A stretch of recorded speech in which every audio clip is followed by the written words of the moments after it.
வணக்கம். தக்காளி சாதம். ஓகே. தக்காளி சேமியா உப்புமா வாங்க எப்படி செய்யலான்னு பார்க்கலாம். ஸோ சேமியா எடுத்துக்கிட்டேன். வேக வைக்கிற அளவுக்கு தண்ணி சூடு பண்ணி எடுத்துக்கிட்டேன். தக்காளிய நைஸா கட் பண்ணி எடுத்துக்கிட்டேன். பச்சை மிளகாய், கருவேப்பிலை, தாளிக்கிறதுக்கு எண்ணெய், மஞ்சள் தூள், மிளகாத்தூள் எடுத்துக்கிட்டேன்.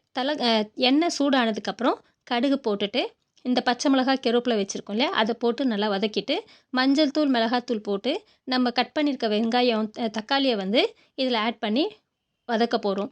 வதக்கிட்டு இது பாதி வதங்கி வந்ததுக்கப்புறம் தான் நம்ம வந்து சேமியாவை ஆட் பண்ணி சேமியாவும் ஒரு 2 நிமிஷம் வதக்க போகிறோம். வதக்கி வந்ததுக்கப்புறம் இது தண்ணி சூடு பண்ணி வச்சுருக்கோம் இல்லைங்களா, அது இதில் சேர்க்க போகிறோம். ஸோ பாருங்கள், இதில் நான் வந்து பூண்டு, வெங்காயம் இல்லை வேறு எந்த ஃப்ளேவரும் நான் இதில் ஆட் பண்ணலை.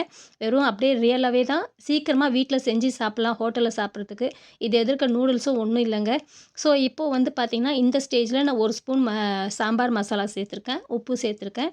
ஸோ இதெல்லாம் ஒன்றா மிக்ஸ் ஆகி வேக வந்ததுக்கப்புறம் லாஸ்ட்டாக வந்து நான் ஜீரகம் தாளிப்பில் போடலை, அதனால இடித்த ஜீரகம் மேலே ஃப்ளேவருக்காக போட்டிருக்கேன். இப்போது லாஸ்ட்டில் வந்து ஒரு 5 மினிட்ஸ் சர்வ் பண்ணி கேஸை வச்சுட்டு ஆஃப் பண்ணதுக்கப்புறம் கேஸை திரும்பி ஒரு 5 மினிட்ஸ் கழித்து ஓப்பன் பண்ணிங்கன்னா இந்த ஸ்டேஜில் நீங்கள் கொத்தமல்லி தழையை ஆட் பண்ணிவிட்டு பார்த்திங்கன்னா நூடுல்ஸே தோற்று போயிடும். பசங்க விரும்பி சாப்பிடுவாங்க.